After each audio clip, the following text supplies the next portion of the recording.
ಮಂಗಳೂರಿನಿಂದ ಬೆಂಗಳೂರಿನ ಕಡೆಗೆ ಹೊರಟರೆ 10 ಮೈಲು ಸಾಗುವುದರೊಳಗೆ ನಿಮಗೆ ದೂರ ದಿಗಂತದಲ್ಲಿ ಆಕಾಶದ ನೀಲಿಯಲ್ಲಿ ನೀಲಿಯಾಗಿ ಪರ್ವತ ಶ್ರೇಣಿಗಳು ಮುಗಿಲೆತ್ತರದ ಗರಗಸದ ಹಲ್ಲುಗಳಂತೆ ಅಡ್ಡಗಟ್ಟಿ ನಿಂತಿರುವುದು ಕಾಣಿಸುತ್ತದೆ.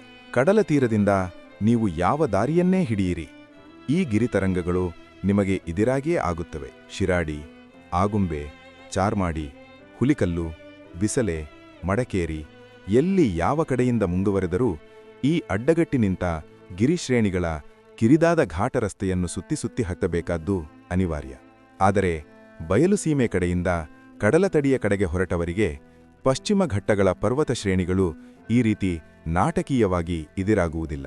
ನಿಧಾನವಾಗಿ ಕುರುಚಲು ಕಾಡು ಪ್ರಾರಂಭವಾಗಿ ಆಮೇಲೆ ಮತ್ತಿ, ಹೊನ್ನೆ, ತೇಗ, ನಂದಿ ಮುಂತಾದ ಉದುರೆಲೆಯ ಮರಗಳ ಕಾಡಾಗಿ ಪರಿವರ್ತನೆಯಾಗಿ ಅನಂತರ ಪರ್ವತ ಶ್ರೇಣಿಗಳು ಎದುರಾಗುವ ಹೊತ್ತಿಗೆ ದಟ್ಟ ಹಸುರಿನ ನಿತ್ಯ ಹರಿದ್ವರ್ಣದ ಕಗ್ಗಾಡು ಕವಿಯುತ್ತದೆ.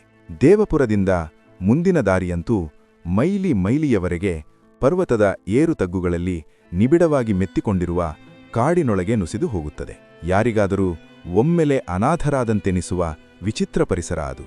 ದೇವಪುರದಿಂದ 3 ಮೈಲು ಹೋಗುವುದರೊಳಗೆ ಕೊನೆಯ ಕಾಫಿ ತೋಟದ ಬೇಲಿಯೂ ಮುಗಿಯುತ್ತದೆ. ಅನಂತರ ಹೆಣೆದುಕೊಂಡಂತೆ ಕವಿದಿರುವ ಕಾಡಿನ ಅಡಿ ವಾಹನಗಳು ಇರುವೆ ತೆವಳಿದಂತೆ ಮುಂದುವರಿಯಬೇಕು.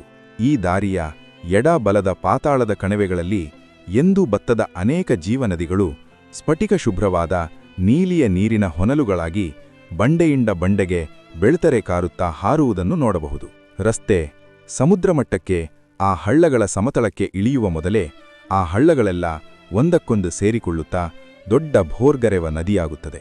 ಆದರೂ ಇದು ಪಶ್ಚಿಮದ ಕಡಲ ಕಡೆಗೆ ಹರಿಯುವುದರಿಂದ ಸಮುದ್ರದ ಪಾರಾವಾರ ಸೇರಲು ಹೆಚ್ಚೇನೂ ದೂರ ಹರಿಯಬೇಕಿಲ್ಲ.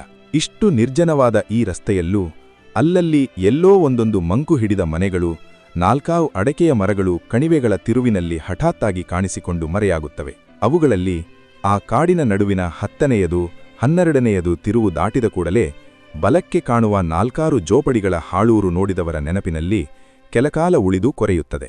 ಅಲ್ಲಿ ಮಲಗಿರುವ 1-2 ಕಂತ್ರಿ ನಾಯಿಗಳನ್ನು ಬಿಟ್ಟರೆ ಬಹುಶಃ ಅಲ್ಲಿ ನಿಮಗೆ ಇನ್ನೊಂದು ಮಾನವಾಕೃತಿ ಕಾಣಲಾರದು. ಸುತ್ತ ಭೀಕರವಾಗಿ ಬೆಳೆದ ಕಾಡಿನ ನಡುವೆ ಮುರುಟಿದ ಸೂರಿನ ಕುಸಿದ ಗೋಡೆಗಳ ಈ ಜೋಪಡಿಗಳು ಕಾಯಿಲೆ ಹಿಡಿದ ಮುದುಕರಂತೆ ಕಾಣುತ್ತಿದ್ದವು. ಅನೇಕ ಜೋಪಡಿಗಳ ಮೇಲೆ ಆಗಲೇ ಉರುಚಟ್ಟೆ ಬೀಳುಗಳು ಹಬ್ಬಿ ಜೋಪಡಿಗಳ ಆಕಾರವನ್ನೇ ಮರೆಸಿದ್ದವು.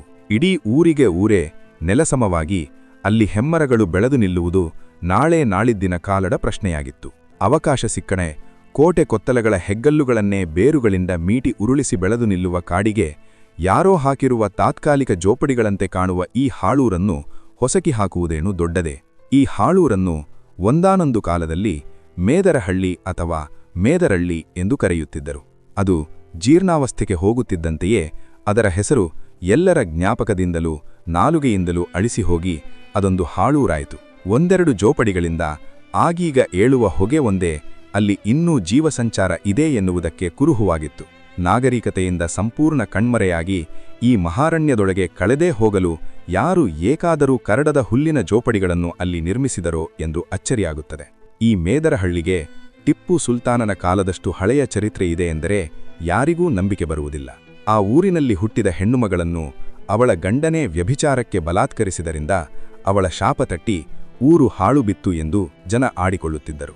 ಆದರೆ ಊರು ಹಾಳು ಬೀಳಲು ಆರಂಭವಾದ ತರುವಾಯ ಬಡತನದ ದವಡೆಗ ಸಿಕ್ಕ ಆ ಊರಿನಲ್ಲಿ ಇಂಥವೆಲ್ಲ ಸಂಭವಿಸಲೇಬೇಕೇ ಹೊರತು ಶಾಪದಿಂದ ಊರು ಹಾಳಾಗುತ್ತದೆ ಎಂದು ಹೇಳುವುದು ಕಷ್ಟ.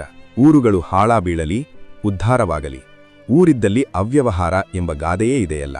ಪಾಪಭೀರುಗಳು ದೈವಭಕ್ತರುವಾದ ದೇವಪುರ ಪ್ರಾಂತದ ಜನ ತಮ್ಮ ದೈವಶ್ರದ್ಧೆಯ ಪ್ರತೀಕವಾಗಿ ಇಂತಹ ಕಥೆಗಳನ್ನು ಹುಟ್ಟಿಸಿ ನಂಬುತ್ತಿದ್ದರು. ಮೇದರಹಳ್ಳಿ ಅಲ್ಲಿ ಮೊಳಕೆಯೊಡೆದು ಚಿಗುರಿದ್ದಕ್ಕೆ ಕಾರಣ ಅದರ ಆಸುಪಾಸಿನಲ್ಲಿ ಸಾವಿರಾರು ಚದರ ಮೈಲು ಅಕ್ಷಯವಾಗಿ ಬೆಳೆದಿದ್ದ ಹೆಬ್ಬಿದಿರು, ವಾಟೆಬಿದಿರು, ಕಿರುಬಿದಿರು ಇತ್ಯಾದಿಗಳು. ಅಲ್ಲಿನ ಬಿದಿರು ಎಷ್ಟು ಒಳ್ಳೆಯದೆಂದರೆ ತಲೆಯಿಂದ ಬುಡದವರೆಗೆ ತೆಳ್ಳಗೆ ದಾರದಂತೆ ಸೀಳಬಹುದಿತ್ತು. ಸಿಂಗಾಪುರದ ಬೆತ್ತದ ಹಾಗೆ ಬೆಳ್ಳಗೆ ಹೊಳೆಯುವ ಈ ಬಿದಿರು ಬೇಕಾದ ಆಕಾರಕ್ಕೆ ಬಗ್ಗಿಸಿದರೂ ಮುರಿಯದೆ ಸಿಬಿಳೇಳದೆ ಹೇಳಿದ ಹಾಗೆ ಕೇಳುತ್ತಿತ್ತು. ಮೇದರಹಳ್ಳಿಯಲ್ಲಿ ಮಾಡಿದ ಭತ್ತದ ತಡಿಕೆಗಳು, ಬುಟ್ಟೆ, ಮೊರ, ಕೂಣಿಗಳು ಕರ್ನಾಟಕದಾದ್ಯಂತ ಹೆಸರುವಾಸಿಯಾಗಿದ್ದವು. ಆದರೆ ಈ ಹಳ್ಳಿ ನಿಜಕ್ಕೂ ಪ್ರವರ್ಧಮಾನಕ್ಕೆ ಬಂದಿದ್ದು ಯುರೋಪಿಯನ್ನರ ಕಾಲದಲ್ಲಿ. ಕಾಫಿ ತೋಟದ ದೊರೆಗಳಿಗೆ ಕಾಫಿ ಸಸಿಗಳನ್ನು ಬೆಳೆಸಲು ಬೇಕಾದ ಬಿದಿರಿನ ಚಿಕ್ಕ ಚಿಕ್ಕ ಕುಕ್ಕೆಗಳು ಮೇದರಹಳ್ಳಿಯಿಂದಲೇ ಸರಬರಾಜಾಗುತ್ತಿದ್ದವು. ದೊಡ್ಡ ದೊಡ್ಡ ಯುರೋಪಿಯನ್ ದೊರೆಗಳೆಲ್ಲ ಮೇದರಹಳ್ಳಿಗೆ ಭೇಟಿ ಕೊಟ್ಟು ಮುಂಗಡ ಹಣ ಕೊಟ್ಟು ಲಕ್ಷಾಂತರ ಕಾಫಿ ಕುಕ್ಕೆಗಳಿಗೆ ಆರ್ಡರ್ ಬುಕ್ ಮಾಡುತ್ತಿದ್ದರು. ಕಾಫಿ ತೋಟಗಳು ವಿಸ್ತರಿಸುತ್ತಾ ಹೋದಂತೆ ಮೇದರಹಳ್ಳಿಯ ವ್ಯವಹಾರಗಳು ವಿಸ್ತರಿಸುತ್ತಾ ಹೋದವು. ಸ್ವಾತಂತ್ರ್ಯಾನಂತರ ಬ್ರಿಟಿಷರೆಲ್ಲ ಭಾರತದಿಂದ ನಿರ್ಗಮಿಸಿದ ಮೇಲೂ ಮೇದರಹಳ್ಳಿಯ ವ್ಯವಹಾರವೇನೂ ಕಡಿಮೆಯಾಗಲಿಲ್ಲ. ಮೇದರಹಳ್ಳಿಯ ಮೇದರಿಗೆಲ್ಲ ಕಾಫಿ ತೋಟಗಳಿರುವೆಡೆಗಳಲ್ಲಿ ಬಹುವಚನದ ಮರ್ಯಾದೆಯೇ ಸಿಗುತ್ತಿತ್ತು. ಹಾಗಾದರೆ ಏಕೆ ಈ ಹಳ್ಳಿ ಹಾಳೂರಾಯಿತು? ಏಕೆ ಕೋಟೆ ಕೊತ್ತಲಗಳು ಏಳುತ್ತವೆ, ನಾಶವಾಗುತ್ತವೆ? ಸೂರ್ಯ ಮುಳುಗುದ ಸಾಮ್ರಾಜ್ಯಗಳು, ಚಕ್ರಾಧಿಪತ್ಯಗಳು ನಿಧಾನವಾಗಿ ಚರಿತ್ರೆಯ ಪುಟಗಳಲ್ಲಿ ಅಸ್ತಂಗತವಾಗುತ್ತವೆ. ತಲೆ ಎತ್ತಿದ್ದು ಮತ್ತೆ ಧರೆಗುರುಳಲೇಬೇಕೆಂಬ ಜಡ ನಿಯಮವೋ, ಅಥವಾ ಕಾರ್ಯಕಾರಣ ಸಂಬಂಧಗಳ ಕ್ರಿಯಾವಳಿಯೋ, ಅಥವಾ ಪತಿವ್ರತೆಯರ ಶಾಪವೋ? ಮೇದರಹಳ್ಳಿಯ ಮಟ್ಟಿಗಾದರೂ ಇತಿಹಾಸದ ಈ ರಹಸ್ಯವನ್ನು ತಿಳಿಯಲು ಸಾಧ್ಯವೇ? ನಾಗರಿಕತೆಯೊಳಗೆ ಪ್ಲಾಸ್ಟಿಕ್ ಕಾಲಿಟ್ಟಾಗ ಈ ತೆಳ್ಳಗೆ ಪಾರದರ್ಶಕವಾಗಿ ಮಿಂಚುವ ಮೋಹಿನಿಯ ವಿಶ್ವರೂಪ ಯಾರಿಗೂ ಗೊತ್ತಿರಲಿಲ್ಲ. ಅನೇಕ ಹಳ್ಳಿ, ಮನೆತನ, ಹುಡುಕಟ್ಟುಗಳ ನಿರ್ಮಾಣಕ್ಕೆ ಇದು ಕಾರಣವಾದೀತೆ ಎಂದು ಯಾರೂ ಕನಸು ಮನಸ್ಸಿನಲ್ಲಿಯೂ ಊಹಿಸಲಿಲ್ಲ. ಖಾಲಿ ಜಾಗಗಳ ಸಂದುಗೊಂದುಗಳಲ್ಲೆಲ್ಲ ಹಬ್ಬಿ ಆಕ್ರಮಿಸುವ parthenium ಯೂಪಿಟೋರಿಯಂ ಕಳೆಗಳಂತೆ plastic, polyurethane, polyethylene, ಪಾಲಿಫೈಬರ್, Palimar ಹೀಗೆ ನಾನಾ ಅವತಾರಗಳನ್ನೆತ್ತಿ ಮಾರುಕಟ್ಟೆಯ ಎಲ್ಲಾ ಕ್ಷೇತ್ರಗಳಿಗೆ, ಎಲ್ಲಾ ಅವಕಾಶಗಳಿಗೆ ಮುತ್ತಿಗೆ ಹಾಕಿತು. ನಿಧಾನವಾಗಿ ಕಾಫಿ ಮೊಳಕೆಗಳನ್ನು ನೆಡುವ ಬಿದಿರಿನ ಕುಕ್ಕೆಗಳ ಬದಲಾಗಿ ಪ್ಲಾಸ್ಟಿಕ್ ಚೀಲಗಳು ಬಂದವು. ಗಾಳಿ, ಮಳೆ, ಬಿಸಿಲು ಇವು ಯಾವುದಕ್ಕೂ ಜಗ್ಗದ ಈ ತೆಳ್ಳಗೆ ಕಾಗದದಂಥ ಪ್ಲಾಸ್ಟಿಕ್ ಚೀಲಗಳು ಕಾಫಿ ಪ್ಲಾಂಟರ್ಗಳ ಮನಗೆಲ್ಲಲು ಕೆಲವೇ ವರ್ಷಗಳು ಸಾಕಾದವು. ಮೇದರಹಳ್ಳಿಯ ಬಿದಿರಿನ ಕುಕ್ಕೆಗಳನ್ನಾದರೂ ಸಾವಿರಗಟ್ಟಲೆ ಸಾಗಿಸುವುದೇ ದೊಡ್ಡ ಗೋಳು. ಅವುಗಳನ್ನು ಪ್ಲಾಸ್ಟಿಕ್ ಚೀಲಗಳಂತೆ ಮಡಚಿ ತುರುಕಲೂ ಆಗುವಿಲ್ಲ. ಬಿದಿರಿನ ಬುಟ್ಟೆಗಳಿಗೆ ಮಣ್ಣು ತುಂಬಿ ಕಾಫಿ ಸಸಿಗಳನ್ನು ನೆಡುವ ಮೊದಲು ಅವಕ್ಕೆ ಗೆದ್ದಲಿ ಹಿಡಿಯದಂತೆ ಮೈಲುತುತ್ತಡ ನೀರಿನಲ್ಲಿ ಕುದಿಸಬೇಕು. ಎಲ್ಲದಕ್ಕಿಂತ ಲಕ್ಷಾಂತರ ಬೇಕಾದಾಗ ಮೇದರಹಳ್ಳಿಯ ಹೆಂಗಸರು ಮಕ್ಕಳಾದಿಯೆಲ್ಲ ಬುಟ್ಟಿ ಹೆಣೆಯಲು ಕುಳಿತರೂ ಸಕಾಲಕ್ಕೆ ಸಾಕಷ್ಟು ದೊರೆಯುತ್ತಿರಲಿಲ್ಲ. ಪ್ಲಾಸ್ಟಿಕ್ ಹಾಗಲ್ಲ. ಒಂದು ಚಿಕ್ಕ ಪ್ಯಾಕೆಟ್ನಲ್ಲಿ 1,00,000 ಚೀಲಗಳಿರುತ್ತವೆ. ಅವು ತೆಳ್ಳಗೆ ಬಟ್ಟೆಯಂತಿರುವ, ಅವುಗಳಲ್ಲಿ ಮಣ್ಣು ತುಂಬಿ ಪಾತಿಗಳಲ್ಲಿ ಕೂರಿಸಿದರೆ ಅವಕ್ಕೆ ತುಕ್ಕು ಹಿಡಿಯುವುದಿಲ್ಲ, ಗೆದ್ದಲಿ ಹತ್ತಿರ ಸುಳಿಯುವುದಿಲ್ಲ, ಮಳೆ ಗಾಳಿಗೆ ಕುಂಬಾಗುವುದಿಲ್ಲ. ಬೇಕೆಂದಾಗ ಬೇಕಷ್ಟು ದೊರೆಯುತ್ತದೆ. ಎಲ್ಲೋ ಕಗ್ಗಾಡಿನ ಪಾತಾಳದಲ್ಲಿರುವ ಮೇದರಹಳ್ಳಿಗೆ ಹೋಗಿ ಈಗ ಎಷ್ಟಿದೆಯೋ ಅಷ್ಟು ಕೊಡ್ರಪ್ಪ ಎಂದು ಗೋಗರೆಯುವ ಪ್ರಮೇಯವೇ ಇಲ್ಲ. ಮೊದಲು ಮೇದರಹಳ್ಳಿಗೆ ಜನ ಬಂದು ದುಂಬಾಲು ಬಿದ್ದು ಗೋಗರೆದು ಕುಕ್ಕೆ ತೆಗೆದುಕೊಂಡು ಹೋಗುವುದು ತಪ್ಪಿತು. ಆಮೇಲೆ ಅಡ್ವಾನ್ಸ್ ಕೊಟ್ಟು ಆರ್ಡರ್ ಬುಕ್ ಮಾಡುವುದು ನಿಂತಿತು. ಆಮೇಲೆ ಮೇದರೆ ಕುಕ್ಕೆನಡನ್ನು ಸರದಂತೆ ಪೋಣಿಸಿ ಬಸ್ಸು ಲಾರಿಗಳ ಮೇಲೆ ಗುಡ್ಡೆ ಹಾಕಿಕೊಂಡು ಪೇಟೆಗೆ ತಂದರೆ ಮಾತ್ರ ಗಿರಾಕಿ ಇತ್ತು. ಕಾಫಿ ಬೆಳೆಗಾರರಲ್ಲಿ ಅನೇಕ ಹಳಬರು ಏನೇ ಆದರೂ ಪ್ಲಾಸ್ಟಿಕ್ ಕುಕ್ಕೆಗಳಲ್ಲಿ ಬಿದಿರು ಬುಟ್ಟಿಯಲ್ಲಿ ಬಂದ ಹಾಗೆ ಗಿಡ ಬರುವುದಿಲ್ಲ, ಬಿದಿರು ಬುಟ್ಟಿಯಲ್ಲಿ ಗಾಳಿ ಆಡುವ ಹಾಗೆ ಪ್ಲಾಸ್ಟಿಕ್ನೊಳಗೆ ಗಾಳಿ ಆಡುವುದಿಲ್ಲ ಎಂದು ದುಬಾರಿಯಾದರೂ ಬಿದಿರು ಕುಕ್ಕೆಗಳನ್ನು ಕೊಳ್ಳುತ್ತಿದ್ದರು. ಆ ವೇಳೆಗೆ ಸರಿಯಾಗಿ ಇನ್ನೊಂದು ದುರಾದೃಷ್ಟ ಮೇದರಹಳ್ಳಿಗೆ ಎರಗಾಯಿತು. 60 ವರ್ಷಗಳಿಗೆ ಒಮ್ಮೆ ಬಿದಿರಿಗೆ ಬರುವ ನೆರೆ ಅಥವಾ ಕಟ್ಟೆ ಪ್ರಾರಂಭವಾಯಿತು.